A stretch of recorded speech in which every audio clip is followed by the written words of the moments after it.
Hoje eu vou começar esse vídeo de uma forma diferente. Não vou apresentar eu, Patrícia, com quem eu vou conversar. Eu só vou agradecer a Paloma Ferreira de estar aqui comigo hoje e eu vou perguntar para ela. Paloma, quem é você na área de educação? Oi, Patrícia!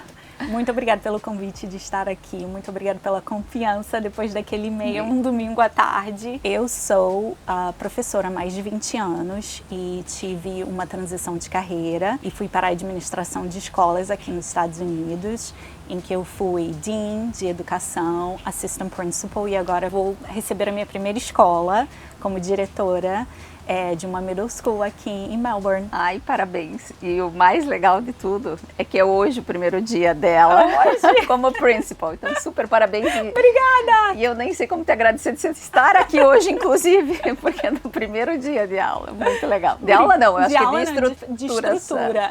Não tenho como te agradecer.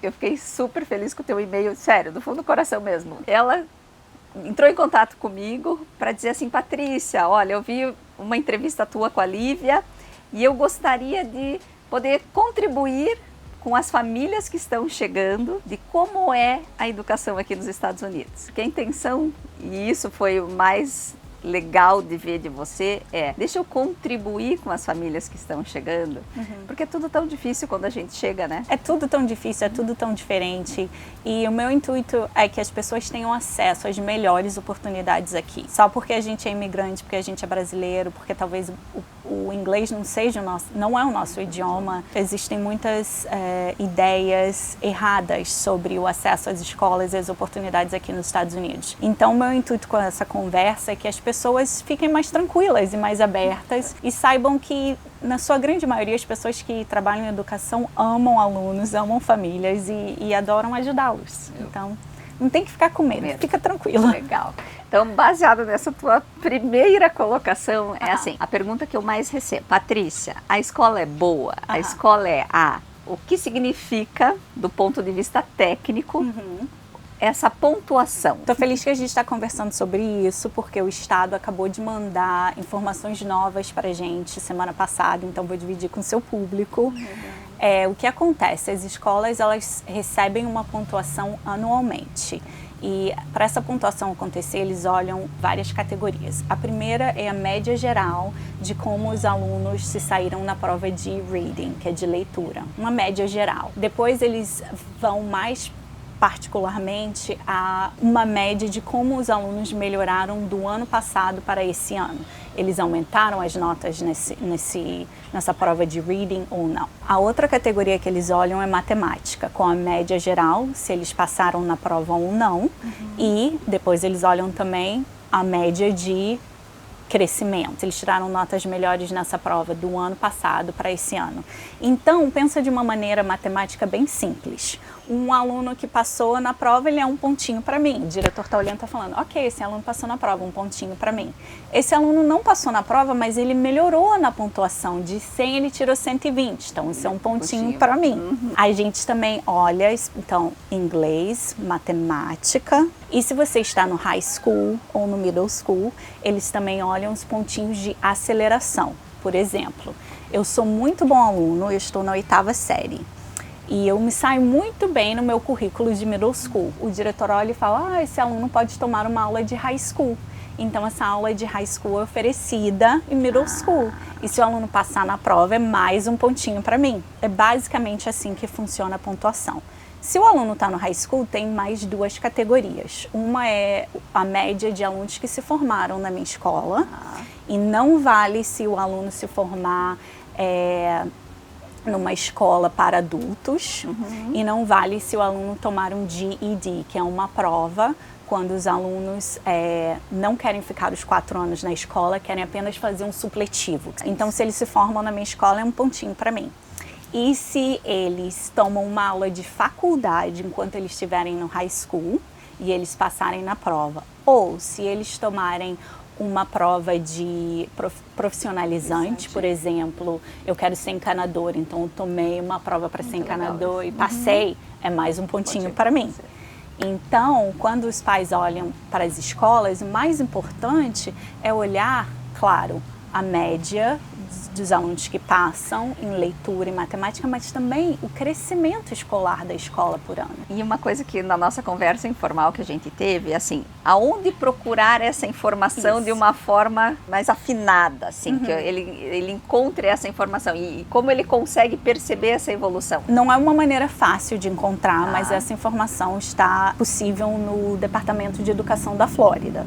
Tem dividido todas as categorias. A melhor maneira é você ir na escola e você marcar um horário com a assistant principal, que é assistente do diretor da escola, e pedir um tour da escola e ter uma conversa com ela e perguntar para ela sobre a nota da escola, historicamente, qual é a nota da escola.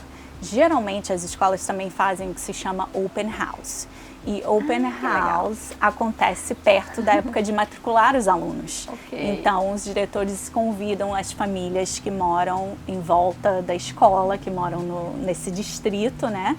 E aí a gente traz a banda, a gente traz o time e geralmente os diretores fazem um pequeno discurso falando sobre a nota da escola. E outra coisa que eu também queria falar, que eu vi na entrevista, que eu acho que a Lívia comentou, existem vários websites que dão notas à escola dependendo da opinião dos pais da escola.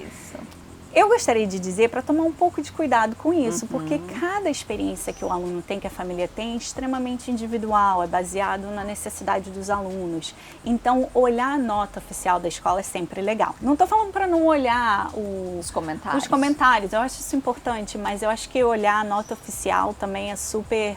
dá uma ideia técnica de como a escola está sendo olhada pelo governo. E isso é bem bacana que você colocou, porque nós como corretores, por lei, eu estava até te explicando, a gente não pode comentar sobre as notas das escolas. Pai e mãe, vocês têm duas lições de casa. Primeiro, olha nesse site aqui e vê a nota da escola geral. E depois, entra nos comentários e tenta filtrar, porque é muito pessoal. E quando o Estado não nos permite falar sobre as escolas, é por causa disso. Porque cada pai tem uma necessidade, cada família tem uma realidade, cada criança tem a sua dinâmica. E ninguém está dentro de uma caixa, você não pode num quadradinho, né? Você não pode, não é todo mundo é igual. Não. Então vai variar, certamente vai variar. Quando você comenta que uma das notas é o reading, eu imagino que, e é o que eu vejo e percebo, porque eu sou super observadora. Então assim, o que eu percebo? Que aqui as crianças leem muito mais. Quando a gente aprende a falar inglês, né? E eu tive a oportunidade lá atrás de fazer inglês já adulta, mas numa universidade, e eu tinha muita aula de reading, que é a interpretação de texto. Interpretação de texto, isso. E é riquíssimo, porque é ali que você pega o teu vocabulário, toda a tua formação gramatical, e você daí, a partir dali, você consegue falar e escrever. Então, eu entendo isso porque eu vivenciei com maturidade isso. Que é uma visão diferente, né? Isso. Voltei para a gente entrar no assunto seguinte. Uma escola que tenha muitos estrangeiros, não necessariamente só brasileiros, porque há regiões na Flórida que tem muito estrangeiro de todas as nacionalidades, né? Você hoje, como profissional da educação, percebe que num primeiro momento isso abaixa a nota da escola ou não interfere porque é anual e no momento que essa prova é feita ou essa avaliação é feita, a criança já pegou o ritmo e já entendeu? Como é que você percebe isso? Olha, eu acho que tem os dois lados. Por quê? Você pode olhar só a média de alunos que passou na prova e talvez esse aluno imigrante não passe de primeira porque é muito alto a escala, a montanha que ele tem que subir. Mas ele sempre pode fazer progresso escolar. Então vai ser sempre um pontinho para minha escola.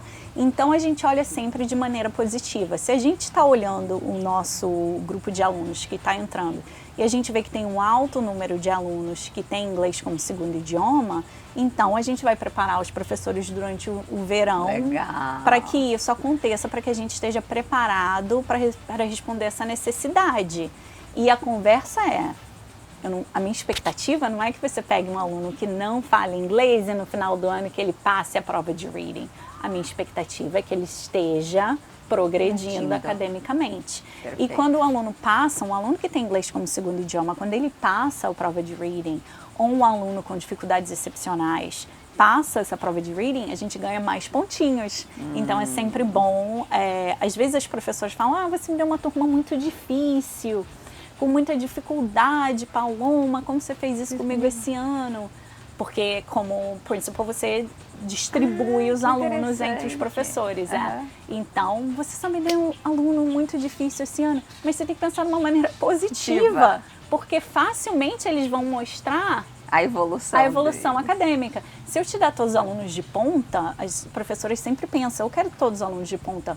Eu também adoro dar aula a alunos de ponta, mas é muito mais difícil mostrar progresso acadêmico com aluno de ponta e manter esse progresso acadêmico, porque eles facilmente terminam o que você dá para eles e, entendeu? E eles querem mais. Eles querem mais. Então, tem os dois lados da moeda. Então, vamos lá. De novo, você precisa trazer para o real estate. Tá, vamos embora.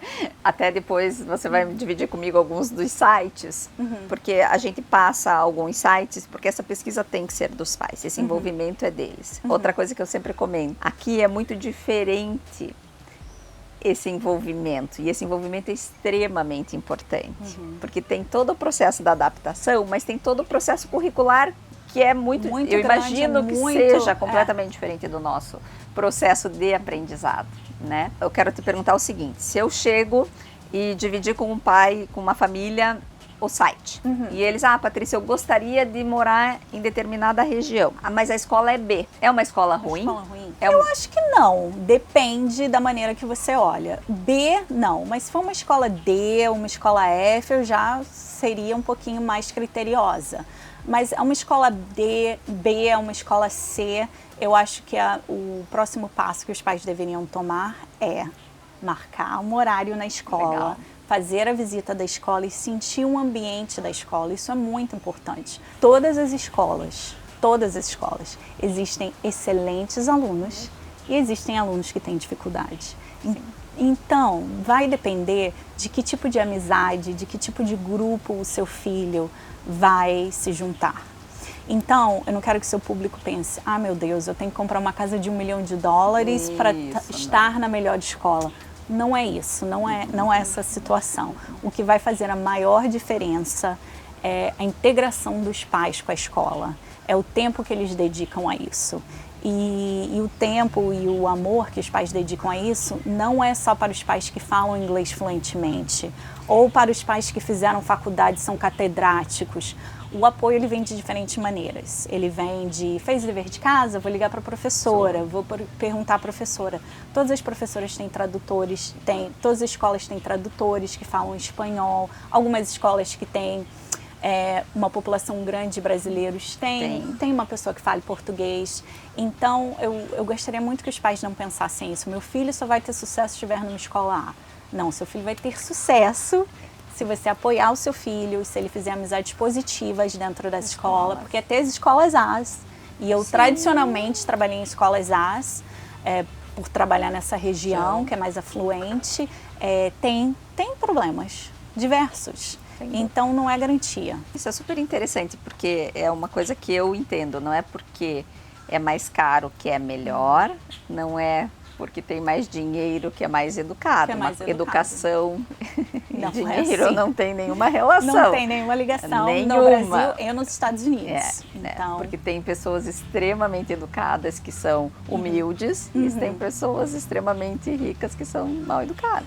E como você está percebendo, o assunto vai longe, a conversa é boa, fluida e o papo muito bem, baseado, né? Melhor do que isso não pode. Então chegou aquele momento que eu te convido para você se inscrever aqui no canal, acompanhar os próximos vídeos, porque vão ter alguns mais, porque a nossa conversa é bem legal e vai longe. E antes de terminar esse vídeo, eu vou voltar para a Paloma e quero que ela me explique o seguinte.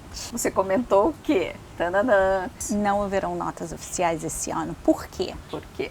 Porque o Estado está implementando uma prova nova de reading e matemática. Então, eles estão usando as notas desse ano como métrica para saber qual o número de alunos que passou, qual o número de alunos que não passou. Eles estão decidindo como eles vão criar uma tabela de crescimento acadêmico anual. Então, por isso, esse ano, se o seu filho está numa escola que tira A, essa escola vai ser A de novo ano que vem, independente de como a escola foi. É bom para algumas escolas que já são escolas A, mas a escola B que está realmente trabalhando para voltar para o A, ela vai continuar B ano que vem. Agora, só a título de curiosidade minha mesmo, quando você fala, é uma prova de reading, então eles te dão um texto ou vários textos, e perguntas para que você responda. Tem tempo? Tem, que pergunta boa, tem tempo. E alguns alunos têm o que nós chamamos de acomodações, porque são alunos que têm dificuldades acadêmicas, TDAH, autismo. Então, nós temos toda uma estrutura para que eles possam tomar o teste de maneira que apoie as necessidades deles. Mas sim, tem tempo, são vários textos e tem 3 partes do teste. Compreensão de texto, vocabulário e texto não ficção. É muito importante para que os nossos alunos saiam preparados para as universidades para ler não só ficção, mas não ficção, tipo artigos. Então, é toda uma preparação que a gente recebe das universidades do que eles estão procurando. Depois eu posso te falar também. Legal. Tem toda uma conferência que a gente tem que participar. Tem toda uma estrutura. E isso é bacana, só para relembrar, não é uma prova de aceitação na escola. É uma prova anual do desempenho dele durante o ano letivo. E sempre é no final do ano letivo? Sempre é no final do ano, sempre é em maio. Maio é sempre o mês que a gente está se descabelando, porque são milhares de provas, matemática, inglês e as específicas de cada matéria. Mas as que impactam a nota da escola, inglês, matemática. É porque no inglês está toda a parte gramatical, né? Exatamente, E matemática também. E matemática, que é o básico que a gente tem que saber para poder sobreviver no mundo. Legal. Paloma, e eu te vejo no próximo vídeo. E eu vejo você no próximo domingo para acompanhar comigo como funciona uma escola americana.